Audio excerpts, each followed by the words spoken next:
Hi, everyone. I'm Trisha, and I'm the Director of Registration at MEPACON. Today, I'm joined by Katie, the Director of Outreach, Ed, our founder and former director, Jay and Dave from Greyhawk Reborn, Brendan, who you probably have seen before, who writes and GMs for Goodman Games. And Eric, our Director of Gaming, you can't see him because he's running the tech for this stream. There you go. So I'm just going to go through a few quick announcements before we get to the fun part. So we talked about our favorite board games on our last stream, and today we're going to talk about GMing. But this weekend is MEPACON 39, Fall 2020, Cracked D20. I'm re-rolling that. You can register online at Tabletop Events. You can find that we have a full weekend of virtual games, and we're digitizing some of your favorite events, which include the cosplay contest, the miniatures contest, coloring contest, all back with prizes. And we're looking forward to a fun scavenger hunt, but that one's just for fun. Our charity Dice Guess is going up in 1 week Friday to support the Badana Group, who uses tabletop gaming in therapeutic ways. And the Portal is running a games auction at their site, including a mystery box from them and a mystery box from us. There are some items up now and more are coming, so check back often. And don't forget that the Portal has a discount code for MEPACON, which is live now. And if you didn't get any of the details on that, please check our Facebook page or join our mailing list from mepacon.com/connect. So we're rolling out some new events like a Zoom party on Saturday night. So you join us at the main event where we'll announce our contest winners and then hang out with all the awesome people who love our convention, and we miss you all so much. So things are tough for everyone like that. Everyone right now, and we get it. But as we continue without any in-person events, we're struggling too. So if you're able to throw a few dollars our way to help us offset our costs, we're very grateful. You can make a one-time donation on our Square store. You'll find the link in the stream, or join our brand new Patreon. It's patreon.com/MEPACON. And last but not least, we want to say a heartfelt thank you to all of those people working hard every day to keep our world running, most especially the healers, mind, body, and heart. We thank you for all the work that you do. And check out our Healers t-shirt. So now we're going to dive into the world of make-believe and talk about how all these guys bring their imaginations to life through the world of role-playing. So that's my spiel. I want to take a deep breath. So the first question is, how did you get into GMing? And I think I'm going to start with Ed. How did you start with GMing? A very little gaming store in Slatington, Pennsylvania that is no longer there. In 7th grade, which would have been about 80 or 81, some friends started gaming in the store.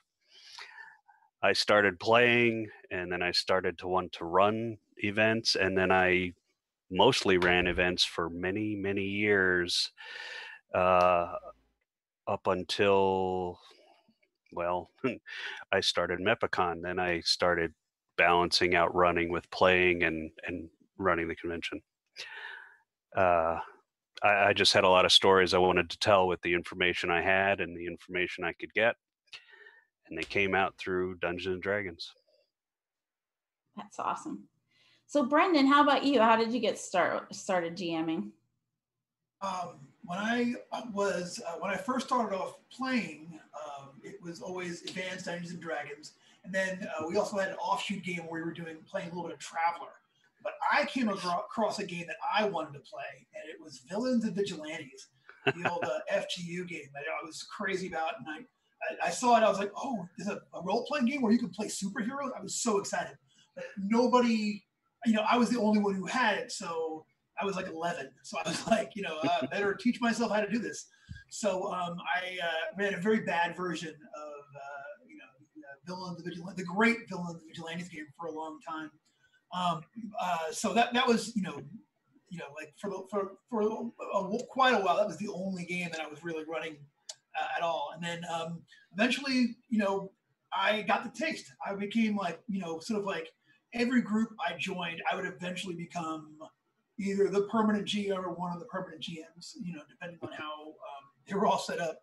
I think I'm just one of, I tell folks I'm one of nature's dungeon masters. You know what I mean? Like it's just, it's just come to me, very easily. So, and I still love it to this day. And we saw that the first MEPACON you came, you didn't have any events listed or anyone signed up, and you filled up all of your events, I think, with just walking around, and then word spread. I did a lot of, hey, are you looking for a game? Was that first one? A whole lot of that, but it worked out, and I had a great time. That was in the old facility you were in, the first one, and it was small, but it was lively, and I never had any problem finding players. And Clark Summit. Yep. Yeah, Brendan has a way of gathering people to the table, whether it be as spectators or gamers. Spectators, people on the street, somebody from the bar. You never know. So how about you, Dave? How did you get started GMing? Came back from college freshman year, and a friend of mine came back, said, hey, I found this neat game at college, and pulled another buddy in, and we just started playing, and he had a little bit of experience, but we just kind of took turns around DMing. Ended up joining up with another local group of about a half dozen folks, and it was some wonderful summers playing from 7 at night till midnight, 2, 3, 4, 5, 6 in the morning. Learning the game. We had about a half dozen different DMs in there, and we learned a lot off of each other, and then just kept playing with various groups of folks as I moved out to Gettysburg from out near Pittsburgh, and kept going on until I found Living Greyhawk, which opened up all kinds of other possibilities. The regulators, yep. So, how about you, Jay? What's your GMing story? Well, I want to give a shout out first to Brendan for mentioning Villains and Vigilantes, the game that taught everyone that math is hard. Because the way to calculate your ability scores was you needed a calculator. But I was actually a late bloomer to the GM scene. I was a player in many games dating back to about 1980, and I really didn't start GMing a lot until Living Greyhawk came around. And much like Dave Guerrieri, I was a pretty frequent GM there in that campaign, and that kind of whet my appetite for more. And now I'm a pretty regular GM on the con scene, whenever we do it. I remember both you and Dave at the early MEPACONs, and Dave in particular, I remember the first Living Greyhawk event I played. You ran down in York, Pennsylvania. It was Evil in the Woods Part 1 and 2. Oh, God. I'm sure I took less time to run it than Mike did at one of my first experiences up at your con, up at the, I think it was at a fire hall or something. Was the first Wind Gap.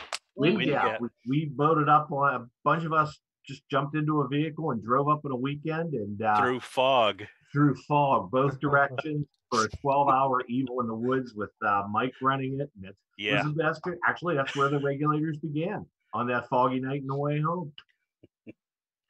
Wow. So, Katie, I know that you've been kind of new to the DM scene, relatively speaking. Yeah. So, I mean, obviously I've been involved with MEPACON, and people laugh when I say I don't really play games. I just run a gaming convention. And they're like, wait, what? And that has certainly changed a lot, especially in the last 2 or 3 years, thanks to a lot of the people at MEPACON. But we started following a podcast that does actual play Pathfinder, Glass Cannon. I'm wearing it right now.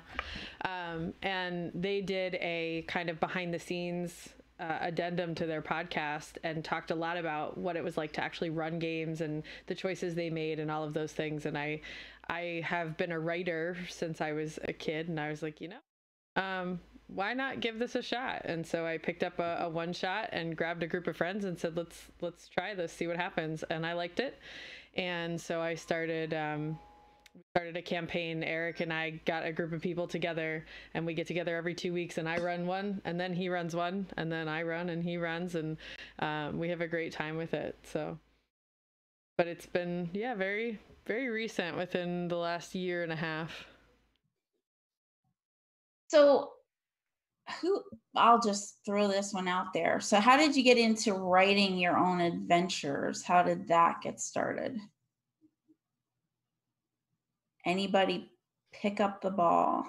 I have very little writing experience. I mostly ran from inside my head. As far as Dungeons and Dragons, writing inside your head in a way. And just notes and stat blocks and such.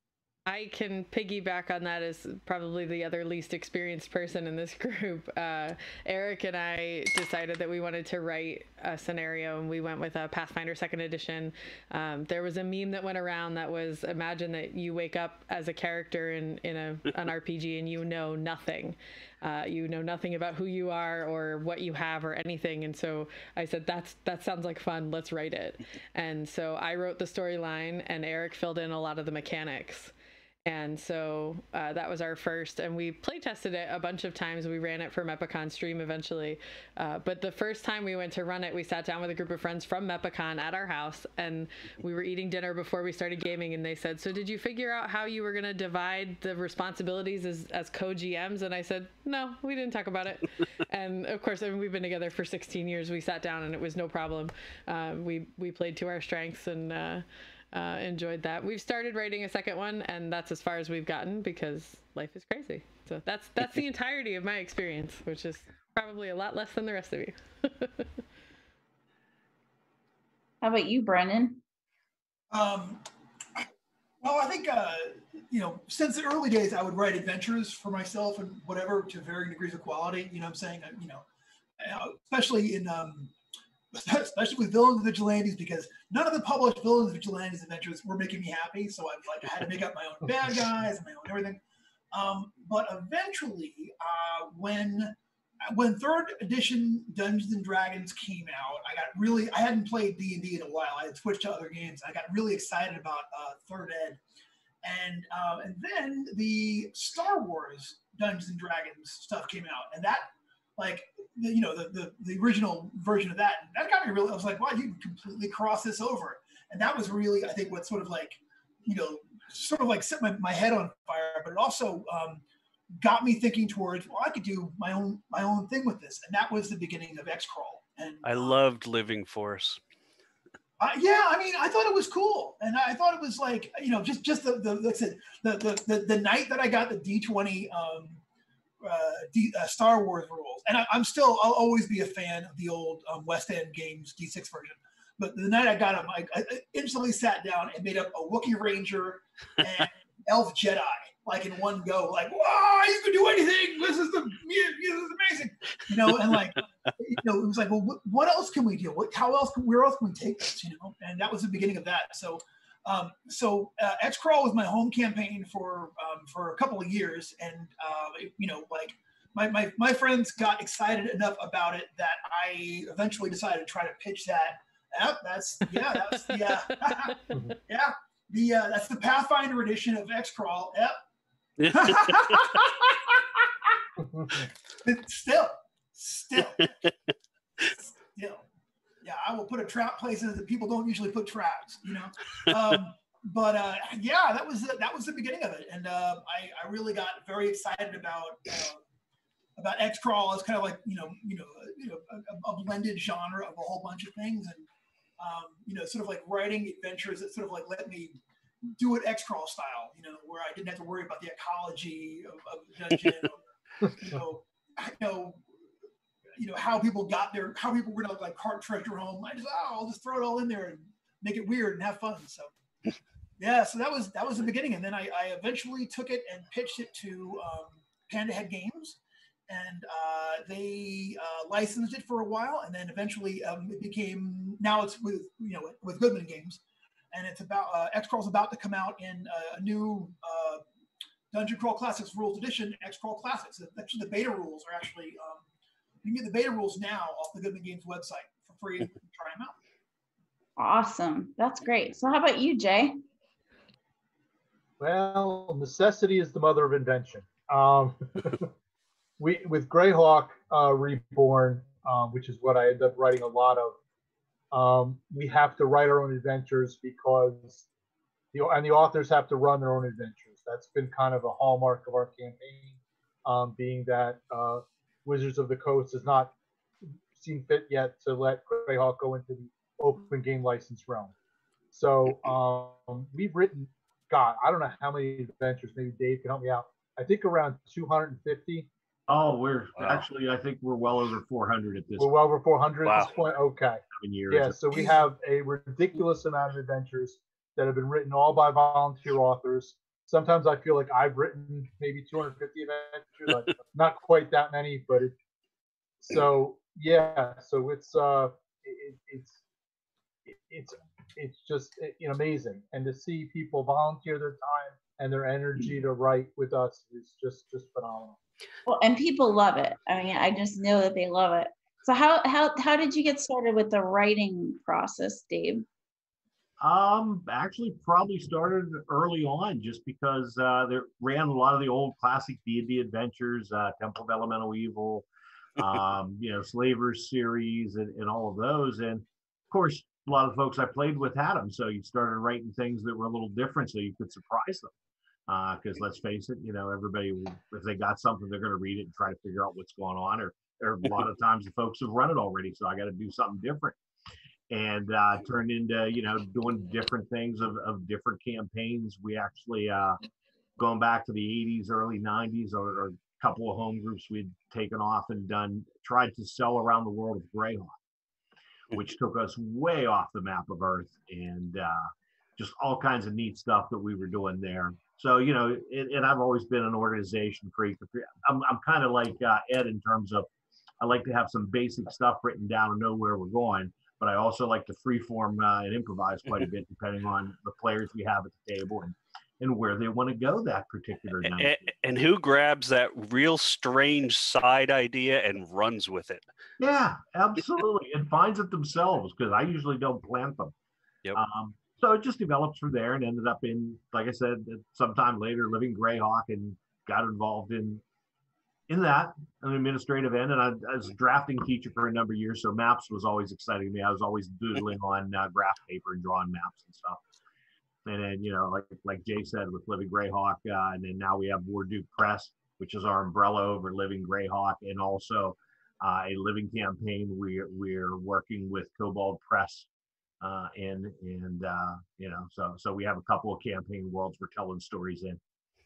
I got to say, I was really honored when you guys started up Greyhawk Reborn, and MEPACON was one of the first cons you guys ran stuff at. I was really excited about it because I had missed aspects of Living Greyhawk, Dreadwalkers, the whole just aura of the whole thing. I had never seen. I'm gonna steal a little bit of tangent here. I'd never seen anything like Living Greyhawk. Everything I'd seen had been home games. You get a couple of folks together, playing with folks in college and whatever. And to be able to walk into a campaign and I can bring my character in, and there's 50 to 100 people in this room playing characters that I'm familiar with, and they're all doing it with different things and different DMs and different styles. It was just unbelievable that this was out there. What nerd culture was like in the 80s and 90s. Oh yeah.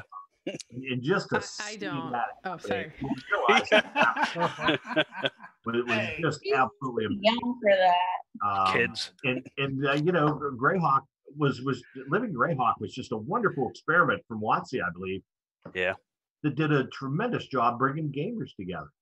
And then when it wrapped up, they went to 4E, which is a wonderful game, and the LFR campaign, which was a nice campaign, but there was no reason to get people together again face to face.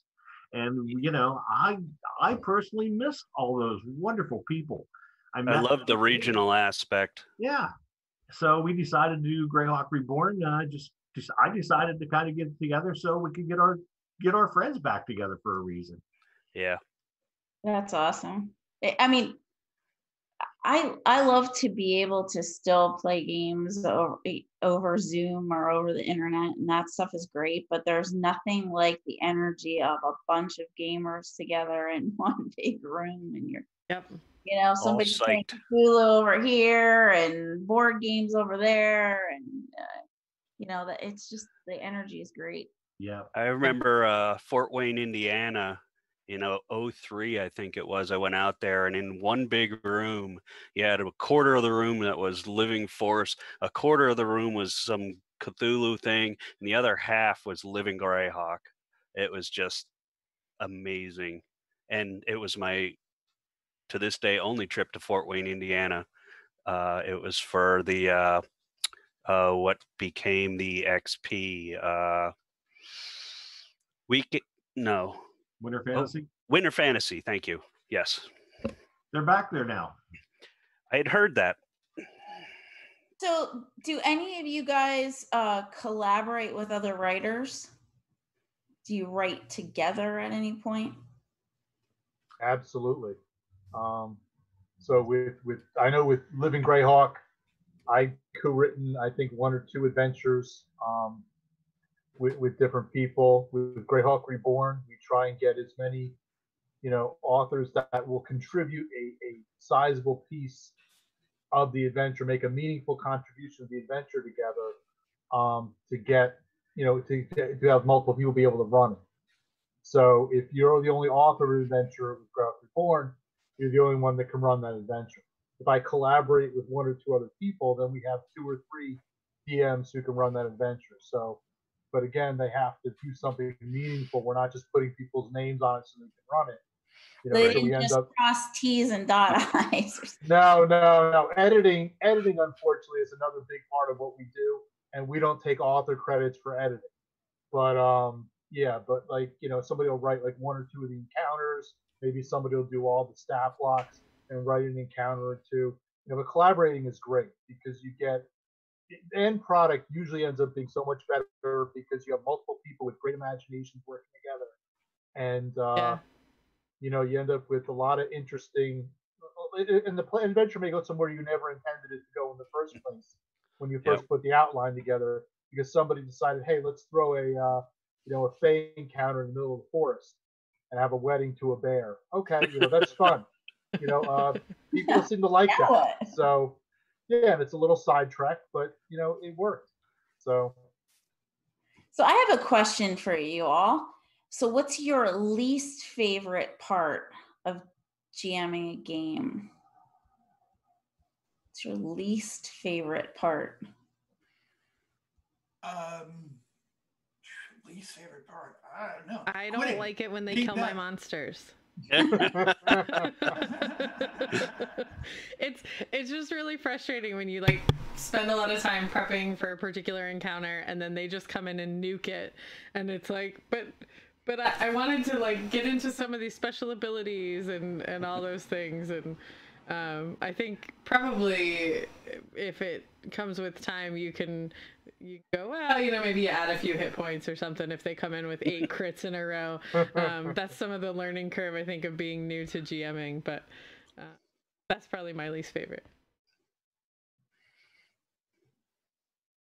Well, I mean, I guess it's a universal for any GM. Sometimes, if you run enough games, you're going to get problem players, and it's never fun having to deal with somebody who's making out of game trouble. You know what I'm saying? Yeah. At a table, if you run enough games, that will eventually happen. You will get, especially if you do the convention circuit. You know what I'm talking about? Yep. Like you'll get a drunk, an abusive guy. Somebody who's a backseat dungeon master. That's always fun. You know what I'm saying? Oh man, that's not fun for the players either. Yeah. So it's I think it's just one of the skills you have to sort of eventually get better at if you do it long enough. But yeah, it'll I don't hit them get them very often, but every so often you'll get somebody who's like, this guy is going out of his way to be mean to this person in real life at the table, and then you got to step in and say, all right, look, you're ruining everybody's night, quit it. So I hate that part, but that's got to be mine too. Difficult players where they're just mean or disruptive on purpose. Or drunk. I get a lot. That's actually the new biggest problem in running Zoom games, I think, is the guy who sets up like, wow, I've really been looking forward to this. As he pours this hopefully first bourbon. Yeah. Let's do this. Like an hour in, he's like, is it my turn? You're like, oh my gosh. I'll tell you what gets me is when you got a good game going and things are flowing, you have a great time. Everybody's involved. You're having a great time role playing.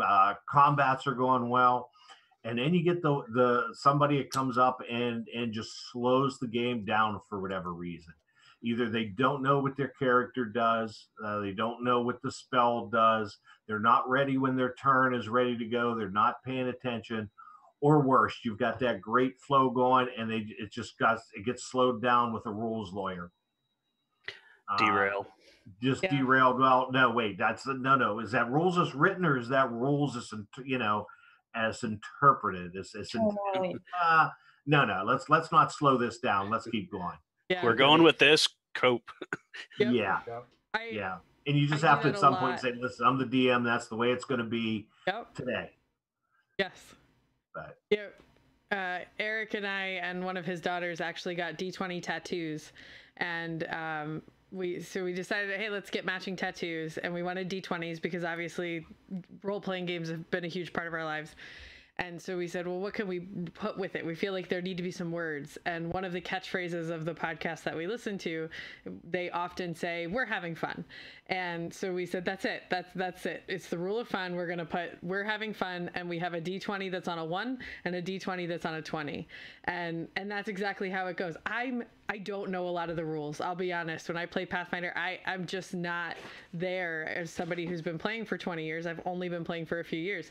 So if I get to something and I'm like, I don't really know how this works, but we're just going to go with it because you got to keep it moving.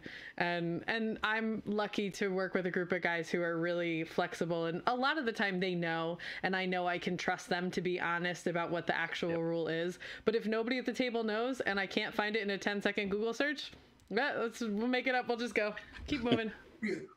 Well, I think that's the thing that goes between a great game and a maybe meh game is that we're all able to just keep, go with the flow. That's how my Living Force game was, the one I used to run regularly. With the same 6 guys that would show up to MEPACON and they'd pre-register for it. Yes. If we didn't know the rules, we kept going with the story, and they trusted me enough to know that I wasn't out to get them. Right. So. Right. How about you, Jay? Well, I gotta just echo everybody else's concern. It's the problem players. I haven't had a lot of experience with intoxicated players, but sometimes it just gets somebody that drags the game down, and it just makes everybody else unhappy. So. Yeah, it's no good for the players either. No, it's not. And almost always is the player. Yeah, and thankfully they're rare, to be honest. And there's ways to accommodate them. Like you also have sometimes you'll have the player who wants to be the star and everybody else be the supporting cast too. And that can also be its own set of problems because they kind of can try and take over a table. And, which is fine if that's how the rest of the table wants to be, the supporting cast, but usually that's not the case. You really have to struggle to give everybody their chance to shine at the table, and everybody can walk away, having had a good time. Yeah. Yeah, I agree. So what's your favorite part of running a game? I love playing the NPCs. There's one character I particularly love in Keelan, Baron Malweed of Dillwich, who is the Mad Baron who presides over this castle that's an asylum with the gates that keep people in instead of keeping invaders out. And he's just a trip. But yeah, playing the NPCs is probably the most fun part of the adventure for me. I love when things go off the rails. I love when the players come up with something you hadn't thought of, and you have to like think fast and go, okay, let's see how we're going to handle this, And I love when people present really interesting solutions and things. And there's a kind of negotiation when you're like, well, there's absolutely no way you can tie a grappling hook to a crossbow bolt, but maybe you could. Like, I mean, right? But I mean, I've had it's always either a grappling hook or an oil flask. They should do a whole web series on people trying to tie things to arrows and then make them go. I'd sign up in a minute. I'd have it playing in the background in every game. I ran like, oh, here's how that actually goes. You try to, It's like the debate of drinking potions underwater. Yeah. I don't know why, Ed, but that reminds me of I grapple it. Oh, yeah. How big is it? I took my party to prehistoric times, and one of the players, Don Kickline, who is one of the directors, he was a paladin and he was wearing plate armor, and he decided to grapple the prehistoric creature before thinking, wait, my hands can barely get around its neck. And he insisted that he went, so there wasn't pulling him back. We played it out, and I think he got trampled pretty badly. It was like just hilarious. And it was very many Donald. Hilarious moments. I've remembered that for many, many, many. I think my favorite thing is, as much as, obviously playing the GM, I'm trying to beat down the players to some extent. When you get a group that gets really cohesive and they come together in that moment, and that camaraderie between them, and, I'm behind the screen going, man, I rolled a 1, but they're all cheering, and, it's just a cool thing to be a part of and to help bring to the table. Yeah, I'm kind of in the same place when you're just sitting there and, you've written an adventure, taken 2 months to do it, and you're 10 minutes into it, and you realize that it's gone nowhere near where you intended. And over that time, you just kind of start going with where the table's going. And the next thing you know, you're an hour and a half in, and you're all sitting around trying to catch your breath because you're just laughing so damn hard. Yes. And you just realize, like, yeah, everybody's got their entertainment value for the weekend already. Just absolutely seeing people having a great time and enjoying themselves and getting together and having fun in their fantasy world, because sometimes the real world isn't as much fun for a lot of folks. MEPACON 1 ran a week after 9/11. We did it to get away from reality. Yeah, that's it. I remember we sat down to play, and it was shortly after the pandemic started, and of course we were playing Mummy's Mask from Pathfinder, and so there's obviously mummies and so on and so forth, and disease and yada yada, and so all these pandemic jokes come out, and I just looked at the table and I was like, guys, can we just not be in the real world for a few hours? I really just want to be in fantasy right now. And that's we've talked about as a board, the world's crazy, and should we be putting on this convention virtually? But the resounding answer is always yes, because absolutely. We need this. We need to remember what we're fighting for, why we're staying home and staying safe, so that we can get these things back, and be able to at least bring a little bit of it to people. It's not the same. It was super bittersweet when we ran in the spring, that it was like, we're so close to these people, but so far. But that's it. It's that escape. That's what makes it such a great thing. Hear, hear. Yeah, amen. Really, I mean, even at a pale shadow of its former self, it's so much better to see, even here, like to see you guys' faces and talk to you about all this stuff. It just, like Katie said, keeps us going towards, hey, we can have this back again, Yeah, I'm here tonight to see everybody. I haven't seen Dave and Jay since 2 MEPACONs ago. Yeah. And Brendan, I wanted to talk to you about your bread recipe. That One was more in thing the we got pre-stream. Nobody got to see. No. I was trying to. I think my last MEPACON was spring of 2018. It was. Yeah, we've been missing you, Brendan. I miss it too. It's you got pulled full time into big conventions. It was, and they somehow, like, your spring convention was always the same weekend as a show for us. That was all hands on deck, and they had us like. So for a while, I was only going to the one, and then once I moved, it was like I'm back in Georgia now. I had been in Massachusetts. Massachusetts, 6 hours away. It was perfect. You know what I mean? I run my Sunday game, home by dinner. It was like my favorite campaign.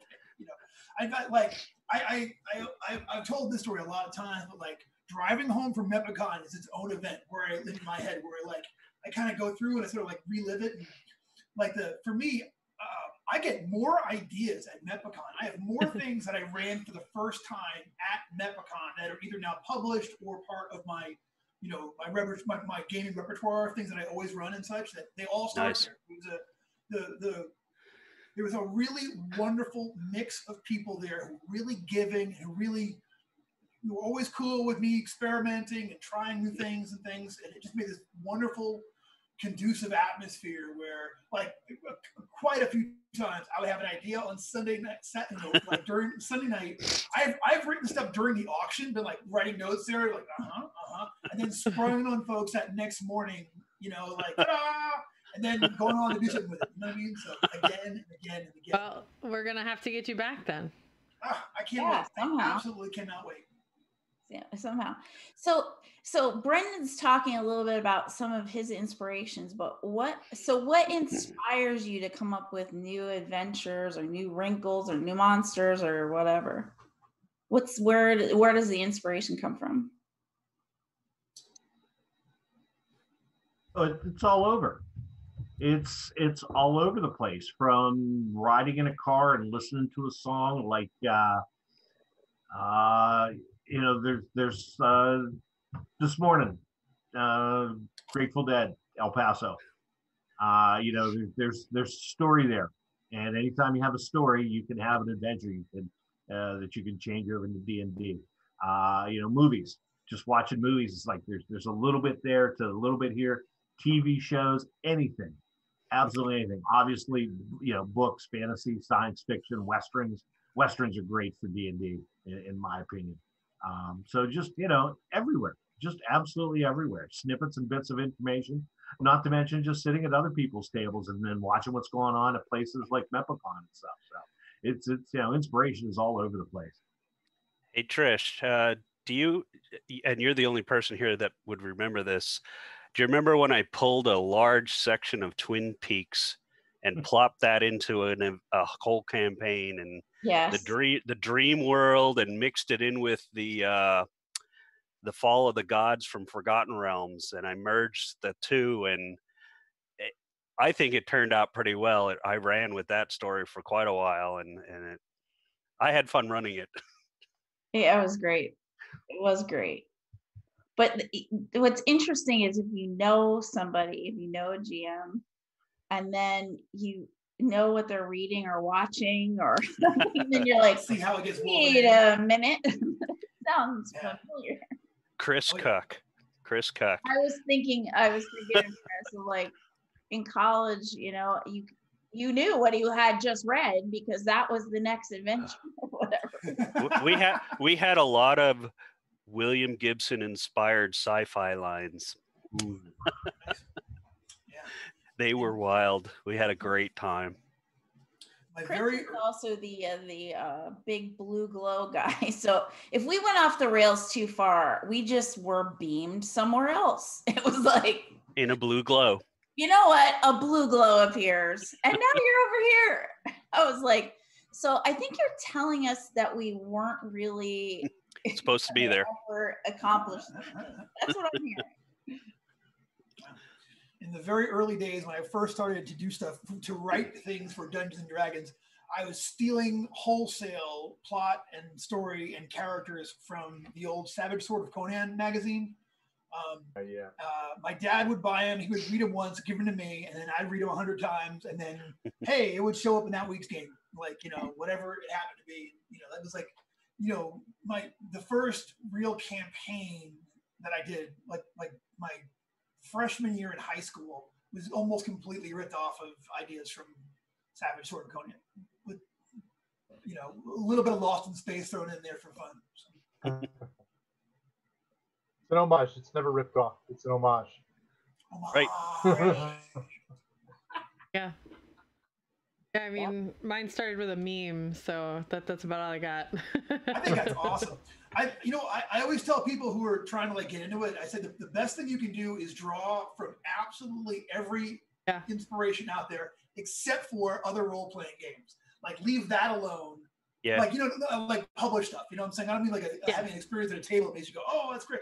But going, oh, hey, Greyhawk did this. I'll call it Blayhawk, and I'll do whatever. Better to draw from art, music, and literature outside the emosphere, and I think you get better results 10 times out of 10. And smash them all together. Yeah, that's what I was just thinking. I think most of the games that I've really enjoyed it's just an amalgamation of all these different things, right? Yeah. And when I first started gaming, I mean, I hadn't read a fantasy novel. I had read 0 fantasy books in my entire life. And so I didn't know, it was all new to me. And I love the fantasy setting. I enjoy it. And I enjoy science fiction and whatever, but I was more of a science fiction person at that point in life. Was your first event Twilight 2000 at college? It was indeed. Because I was the girlfriend, and I got invited to watch the game. And so Chris, I love this story. Yeah, so Chris's girlfriend was my roommate, and she said to me, "Oh, don't worry. We're going to study. We're going to get great grades while the guys are playing games." And I said, "Excuse me? They're going to be having fun and we're going to be in the library? I don't know about this. This doesn't sound great." So anyway, I got invited to visit the game. And I think I was there for 4 minutes. Maybe. It was like, "Hey, how about you roll up a character?" I was like, "All right." The only girl in the army unit. The only woman in the army unit. He says, "Oh, just for giggles, why don't you roll for rank?" And I was the highest ranked officer in the whole thing. It was beautiful. The guys were actually in the military. I was like, it was great. I had to threaten somebody. Well, not literally. My character threatened his character with a gun to the head because he was and I was like, okay, this is it. And I didn't have too much trouble with them after that. Well, Jeff and I believe, supported you pretty much. Oh yeah, it was one. You know how you were saying that sometimes there's a problem child at the table. It wasn't me. It was not me. It was not you. But that was how I got started with it. So, I mean, just gaming in general. I think it's that Twilight 2000 was your first ever game. That's cool. That's some gamer cred right there. Yeah. I've played exactly once. So. We had a pretty extended campaign. It was long. I don't think I even know what that is. It's a post-apocalyptic... World War III. Military. It would seem very familiar in the 2020 world. Yeah, I was going to say current events. It was a little post World War III, I think it was supposed to be. World War III basically ground to a dead stop, and everybody was left on their own. Our party started in Krakow in the first module, made it through some stuff, got back to New York City. I just remember driving a tanker truck down the middle of Manhattan and broadsiding something with it and peeling off in another direction. Yeah, that's a game that, like Cthulhu, there are sanity rolls, and we were in combat fatigue. Like Ed was saying, we're in Manhattan, and my character was in this tank heading for the Empire State Building or something. Anyway, whatever. I don't remember what the goal was. The person driving the tank ended up taking an RPG to the face. Yeah. And our GM is like, okay, so you look down and there's a smear where your friend used to be. So roll for sanity. And I like killed this roll. So I literally looked down and went, oh, hey, somebody else needs to drive this thing. I mean, that was like, the whole reaction was just like, all right, let's keep going. One more thought on Twilight. I did end up a few years ago writing a convention module one shot using Twilight 2000 rules and piggybacking on Escape from New York, as Snake Plissken's mission was the diversion. You guys are the prime mission. I still may do it one day. Well, that sounds great. Cool, yeah. That actually sounds like a lot of fun. And I'd have to watch the movie a few more times so I can account for certain key characters' whereabouts and then direct the campaign around Snake and the Duke and the cabbie and Brain and, you know, all the main players. But I think everybody out there who's listening to this can hear how all these different bits and pieces, plus how someone rolls, plus how you role play it out, that's where the magic happens with all that, right? You may have written something great, and now we get everybody together and everybody brings a little different piece to the whole thing. And I really feel like it's magical, as much as I love, you know, books and movies and all that. But here we are acting it out. Plus, there's that added thing of, I swear, every situation in your life where you're like walking down a dark hallway, you're always like, wait a minute, I don't know if I really want to open this door. Yeah, right. And that's something that, you know, I have friends who aren't gamers and they'll say like, oh, let's do this Zoom call on Thursday night or whatever. And I'm like, no, because during quarantine, Glass Cannon has done a stream every Thursday night and we have not missed any of them. I mean, we're to the point where like my daughter knows it's Thursday night. She basically has to put herself to bed because we're watching a live stream.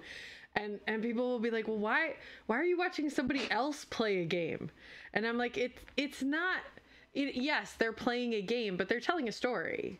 It's a live, you know, play almost with a little improv thrown in, you know? I mean, it's just such a cool experience that if you don't get it, if you haven't experienced it, you don't get it. And watching somebody play and develop this story together is just such a cool experience. And especially with things like Twitch, where the audience is kind of a part of it. It very much reminds me of going to like a stand-up comedy show, but with a storyline. Right. Yeah, I was thinking of the improv aspect myself. Something that led me to running MEPACON originally was the sense of accomplishment and community and seeing everybody have a good time in something you did. And though at the time I was kind of naive, thinking, running a game convention, how hard can this be? It's just like a big party, right? I love you, Ed. I remember him saying that, and I was like, yeah, I don't think so. But okay. But that Party. philosophy ended up being true, because whenever the convention ran well, successfully, and you know, every convention has its bumps and problems, some more so than others, some years better than others, but being able to sit back and just watch everybody in the game room at a table enthusiastically going at it, whether it's with dice, cards, board games, LARP, whatever, that sense of having created it is just amazing. Yeah. And that's what led us to taking it, because I remember Ed was being very cryptic. Oh, we need to have a meeting. And I'm like, and I'm the one who organizes the meetings. And I'm like, well, what's the meeting about? Well, we just need to have a meeting in person. And I'm like, we can't get everybody together because we're scattered across the Northeast. I'm like, I'm trying, but I just can't make it happen. So I'm like, what is it? Is somebody dying, or is this our last convention? And Ed's like, oh, you figured it out. I can't, that was the point when he was like, I can't do this, and I don't think anybody else wants to take it. And I just remember in that time span between when I found out what the meeting was about and when we actually had the meeting, I just remember sitting in the car with Eric and looking at him and going, if no one else is going to take it, then we have to, because there are so many people who just love this convention and I can't let them down. And if it means that we have to do it, then we have to do it. And he's like, yeah. And thankfully, I'm very grateful that Donald and Trish jumped on board, and it has certainly been helpful to have a team to do it. But honestly, we were all senior staff to begin with, so it wasn't like we were already doing a lot of that stuff anyway. But yeah. It is a labor of love for sure. But it's that feeling, Ed, that it makes it totally worth it. I mean, I don't sleep the week before the convention. I certainly don't sleep during the convention, and I usually end up sick the following week and go to work anyway. And my coworkers are like, "Why do you do this to yourself?" And I'm like, "No, you don't understand. You don't get it. There. You missed the shrieks of laughter and the people who are just, and I'm walking by you guys, any of you playing, right? And everybody's having such a good time. I've watched Brendan's table a couple of times. Well, I always have to stop at Brendan's table and find out what's going on. But I remember this is really a long, long time ago, and there was somebody who was not a frequent convention goer who came up to me and Katie's coworkers was saying, I don't understand why you even do this. You don't even play games here. And I was like, okay, well, it's a big game. Not necessarily here because I'm a little busy, but I enjoy the game playing. And really a lot of it is watching everybody and how much fun everybody's having. And one of the nice things about having so many of us now in that director role that we do, one of the things that I'll sit down when I go to make the schedule and I say, all right, tell me when you want to be off. If Eric wants to say, I want to go play this Pathfinder game, and Trish says, I want to go play in the LARP. And then I'm like, all right, cool. I will schedule you that time off because I want everybody to have a good time. Our volunteers and our staff and our GMs, everybody has to have a good time. And if you're burning out, then that's not helpful to anybody. And I found my group that I like to play with, and they'll not wait for me because of course they play games all day, but they know at 9 or 10 o'clock I'll come find them and we'll play and we'll have a great time, and we stay up most of the night. But everybody kind of gets to say, hey, I really want to do this thing. Whereas when it was just Ed, I always felt bad because we'd be like, all right, let's go get a drink. We're done with the auction. And Ed's like, nope, I'm staying here. And so it's nice that we can balance that a little bit more. Yeah, I'm with Ed and the folks here. I mean, Jay and my guys will sit down. They'll see me at the cons a lot of times, just sitting at a table. Well, 5, 6, 7, 8 tables are running. Come on over, play. No, and just sitting there and watching people enjoying. Just gives a great sense of just satisfaction and meaning. And for a little bit of time, these folks are having a blast. We are entertainment, really. When you get down to it, and they are spending their hard-earned money and even more valuable free time to come and spend with us, and to see them just really just having a great time and being totally immersed in whatever's happening at their table. There's not many better feelings in the world, and to see that happening. Oh, that's great. No, it's great. It's great to watch the collaborative storytelling. That's what I really enjoy most about GMing or watching a table or playing at a table. Is just it's a group story. Yeah, it's great. So we're coming towards near the end of our hour, and so I'd like to close it out with talking about our favorite MEPACON moment. Oh man. You're going to go for a whole other hour. I like writing these questions and not preparing people for them. It's more entertaining that way.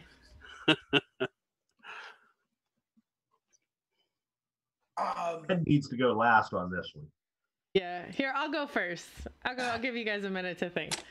I mean, there's so many great memories at MEPACON, but I think probably the one that tops the list has been in the last couple of years, when I connected with the group of board gamers, and we started just playing until late at night. And we, I guess it was the last in-person convention. We closed down the game floor, and all we had open was the hallway. And we're like, oh, where are we going to play? And I said, well, you're with the directors, so let's go play in the staff room.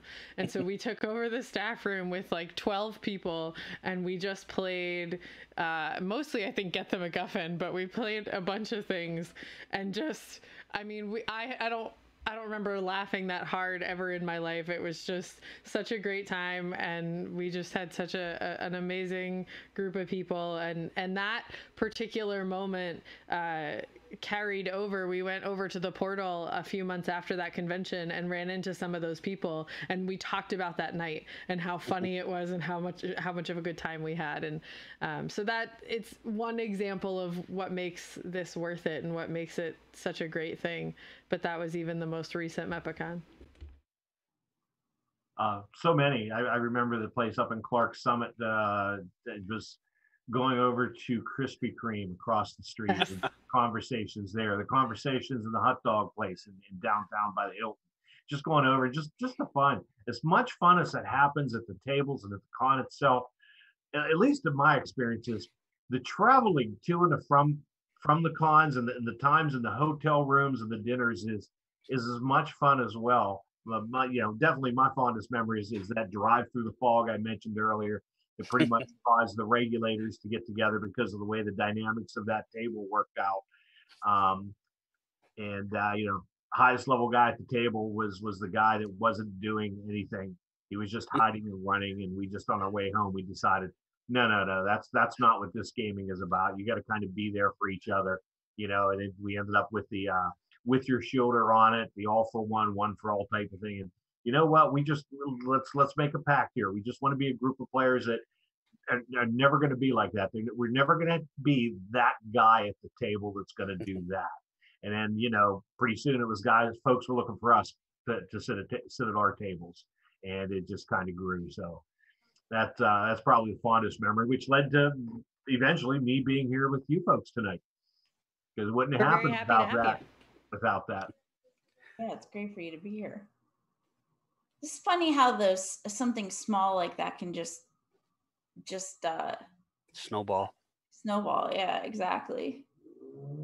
I don't know. I have so many. I was just thinking about back to Kim Kreiner, and she runs Carcosa Creations with her husband Kevin now, and just remembering her being like so enthused about everything, like literally so enthusiastic about everything. And I was like, how is it possible for you to be this enthusiastic about everything? But it was that spark and that sense of imagination. And now, like, my daughter is going to be 17, and she was, God only knows, maybe 7 or 8 or something at the time, playing LARPs with them, every Friday and Saturday night. And, watching the LARPers come out, like go in and come out. And then I see these little groups, and trying to figure out what's going on. And, it's just the spark of things. Or even, Eric and Katie, like, you were saying that, Emily and Sarah just turned 21. Yeah. I remember them being 2 Yeah. and in a pack and play, right? Yeah. Or like the first time, it's like, oh, Emily's gonna run a werewolf game, and it's like, you think she can really handle it? Now it's like we throw 30 people at her with a werewolf game.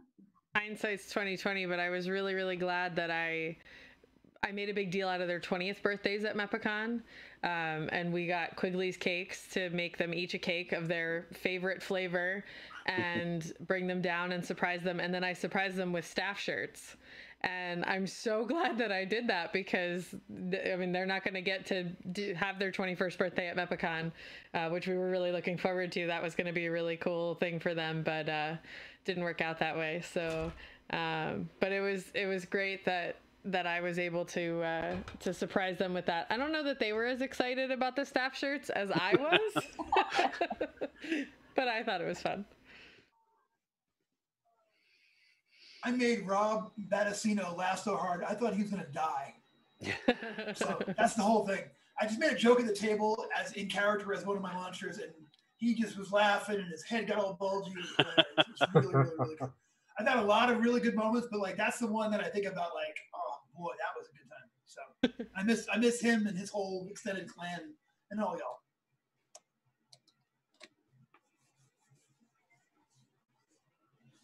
All right, who else has a memory? I just want to say I love watching. I'm not a LARPer, but I love watching the people show up in the costumes every year. I think that's just so cool.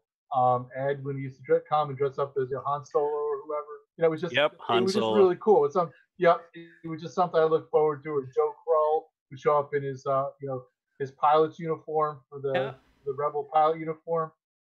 It was just very cool. I just got a really big kick out of that. And the couple times I brought my young daughter to the convention. She's 20 now, but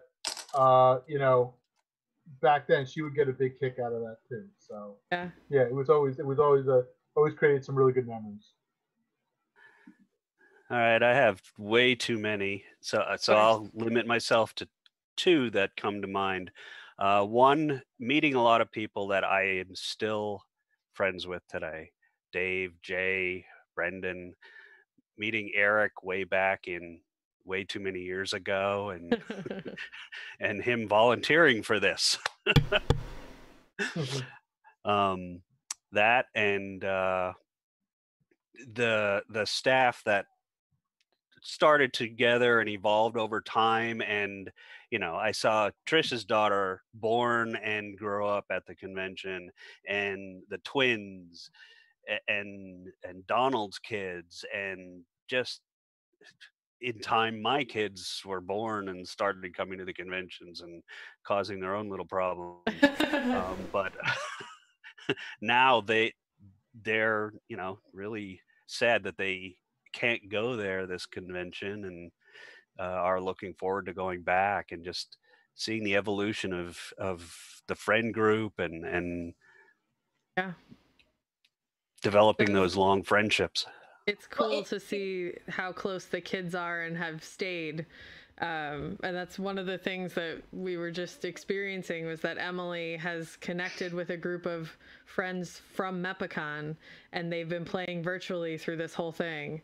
And they actually just went camping and did a socially distanced camp thing. And we called her because we were celebrating Eric's birthday, and she's like, "Hang on, guys, I gotta go. I have to, wish my dad a happy birthday. Take my turn." And I'm like, "Oh, you're playing D&D?" She goes, "Of course we're playing D&D. What else would we be doing?" But those kids all grew up together and have formed lifelong friendships. It's really cool. Yeah. It's That's your next board of directors.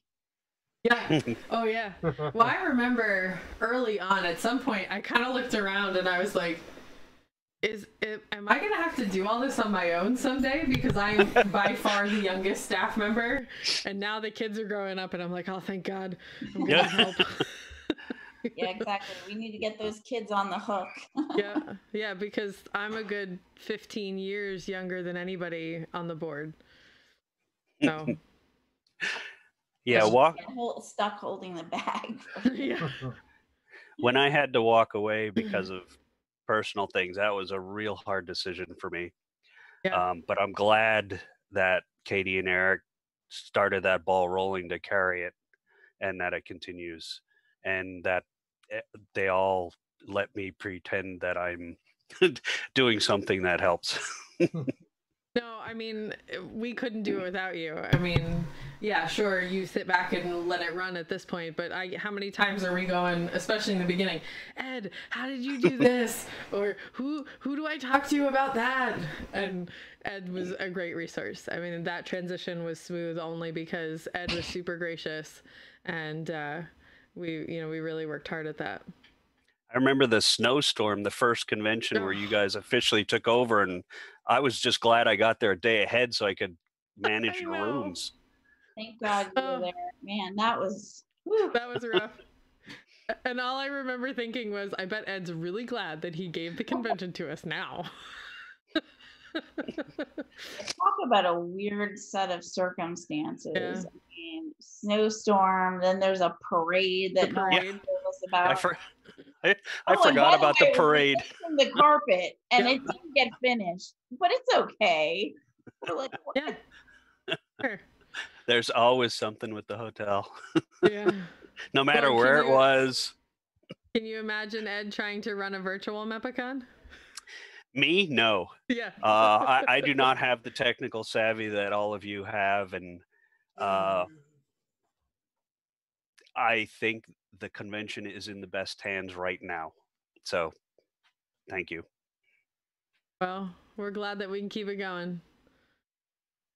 Yeah, well, I mean, it's a part of our life, you know?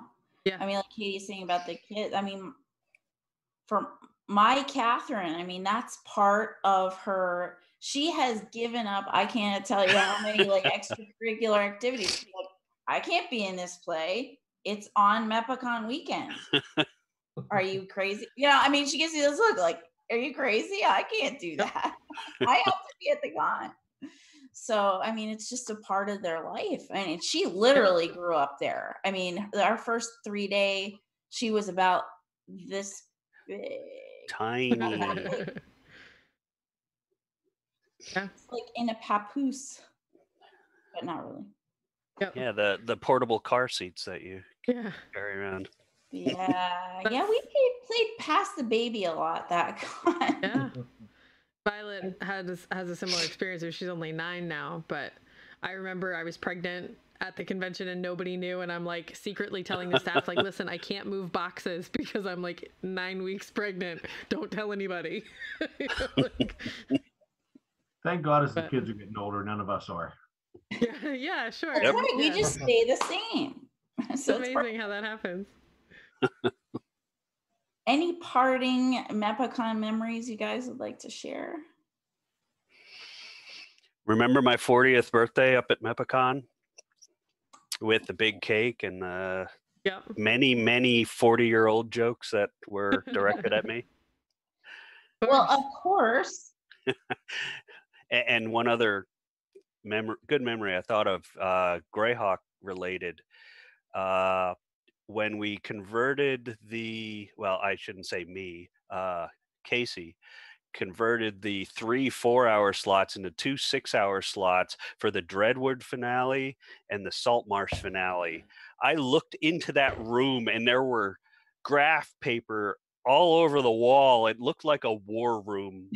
Well, it basically was, but every table had a map on the wall, I think, and just watching that whole thing go through the 2 6-hour slots was awesome. That's amazing. I wish I could have played in it, but sometimes it's just a trade-off, right? Somebody has to be making the logistics work. Yep. And I've had people say to me, like, why do you do this? You're not, you didn't get to play that much. And I'm like, somebody has to do the logistical part. The secret is that I actually like the logistical part a lot. Like at one point I remember Donald being like, well, I could take the badges over and I could do them. And I'm like, no. That's my baby. I love that part. I actually really like cutting things out. I was super excited when MEPACON let me purchase my very own paper cutter. I really like that aspect of it. Some things just seem like that's made in heaven, right? Because how many people would be like, woo, I get to yeah. And the spreadsheets, I can't even tell you how many spreadsheets it takes to run this convention. And I have the bulk of them. but I love loved my her setting spreadsheets. them up. I loved that when She's she really was good at starting. it. Yeah, It is part of my job to like make sure spreadsheets work, and I'm just not. It's like, oh, great! You want to do the spreadsheets? That's great. Yep. I do all the spreadsheets. I All love right, it. everyone. Well, I'm so glad that you all joined us tonight, and I could keep doing this forever, but I have somewhere I have to be at 5 a.m. tomorrow. So, Well, thank you very much for having us. Yeah, seriously, thank you so much. Honored to be on, and we'll see you all in a few days, and hopefully we can kick this thing's ass and be face to face in the spring again. And anybody out there actually listening, go out and do what you need to do tomorrow. Go vote. Yes. right. Be safe, have a plan, but let's get it done. Have a So, great convention, everyone. yeah, Me and too. this weekend we will be streaming all weekend during MEPACON, and you can check out the schedule on our social media. We'll have the link. I'm not going to bother boring you with reading it to you, but thanks for joining us, and hopefully we'll have all these folks back again sometime soon. in person and live. That would be even better. Go on. It was great seeing you guys. Great You seeing too, you. Ed. You folks, Great seeing everybody, everybody. take care. Thanks, everybody. Bye-bye, everybody. Have a good night. See you. Good night.